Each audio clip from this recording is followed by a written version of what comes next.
selamat datang kembali di channel saya Ria Figirsang. Teman-teman, pada video kali ini kita akan membahas sedikit tentang eksepsi dalam gugatan perdata. Teman-teman, dalam hukum acara perdata, eksepsi merupakan tangkisan atau bantahan atau keberatan dari yang diajukan oleh tergugat terhadap syarat-syarat formalitas gugatan yang diajukan oleh penggugat, yaitu jika ada terkait hal-hal formal yang cacat sehingga gugatan tersebut bisa tidak diterima oleh majelis hakim atau pengadilan. Nah, eksepsi ini biasanya diajukan pada jawaban tergugat. Nah, ada beberapa jenis-jenis eksepsi yang sering diajukan dalam jawaban tergugat. Yang pertama, misalnya eksepsi tentang salah pihak atau sering disebut error in persona. Nah, eksepsi salah pihak ini misalnya begini. Perkara tanah, si A sebagai penggugat dan menggugat si B. Sementara si B ini sama sekali tidak ada kaitannya dengan tanah ini. Nah, berarti si A telah error in persona menggugat si B atau kekeliruan pihak. Salah menggugat si B karena si B sama sekali tidak ada kaitannya dengan tanah ini. Maka dalam jawabannya si B dapat mengajukan eksepsi error in persona. Nah, eksepsi lain apa? Ada eksepsi plurium litis consortium atau kurang pihak. Misalnya ini sering terjadi di perkara waris. Apabila ada salah satu pewaris yang tidak dimasukkan sebagai tergugat, maka ini dapat diajukan eksepsi yang disebut dengan plurium litis consortium atau eksepsi kurang pihak. Sebab seluruh ahli waris harus dimasukkan dalam gugatan warisan atau hal-hal yang terkait dengan pewarisan tersebut.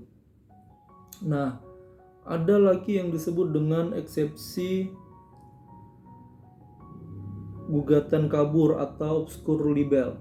Nah, ini biasanya gugatannya tidak jelas antara positanya dengan petitum, antara dalil-dalil yang dibangun dengan permohonannya. Itu bisa disebut, bisa jadi tidak jelas ya, sehingga disebut obscur libel. Misalnya begini, dia mendalilkan tentang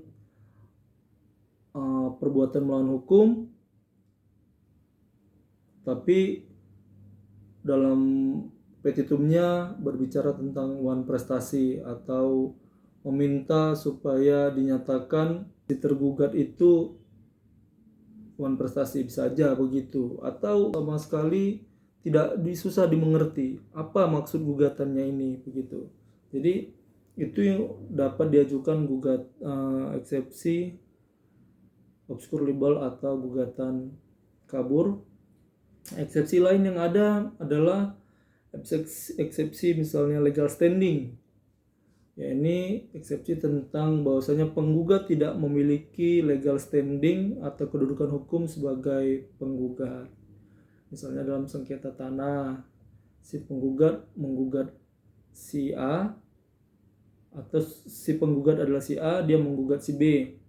Nah, kemudian ternyata si A ini sama sekali tidak ada sangkut pautnya dengan tanah tersebut. Dia bukan pembeli, dia bukan pemilik, dia bukan pewaris tanah tersebut, tapi dia menggugat. Nah, ini bisa masuk dalam gugatan tidak memiliki legal standing atau tidak memiliki kedudukan hukum sebagai penggugat. Lalu yang lain ada juga bentuk eksepsi kewenangan absolut.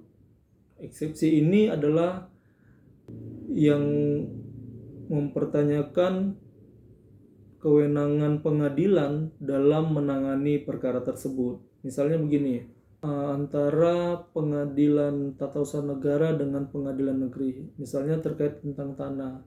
Nah, ketika gugatan ini terkait tentang kepemilikan, dirempet dengan pembatalan sertifikat.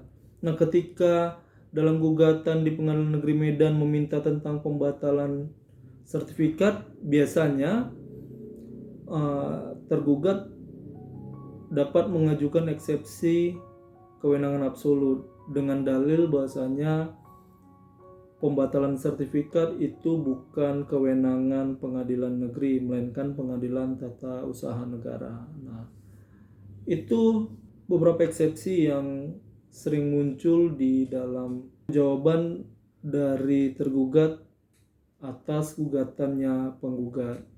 Jadi teman-teman mungkin ada beberapa eksepsi lain yang belum saya sebutkan. Buat teman-teman yang tahu boleh tulis di kolom komentar, atau bila ada pertanyaan terkait eksepsi ini, silahkan teman-teman meninggalkan pertanyaan di kolom komentar. Nanti saya akan menjawabnya di kolom komentar itu juga, atau saya akan menjawabnya dengan membuat video-video selanjutnya. Saya pikir itu dulu. Jangan lupa like, subscribe, and share video ini agar lebih banyak orang yang teredukasi dengan menonton video ini. Terima kasih. Di atas itu, Pak.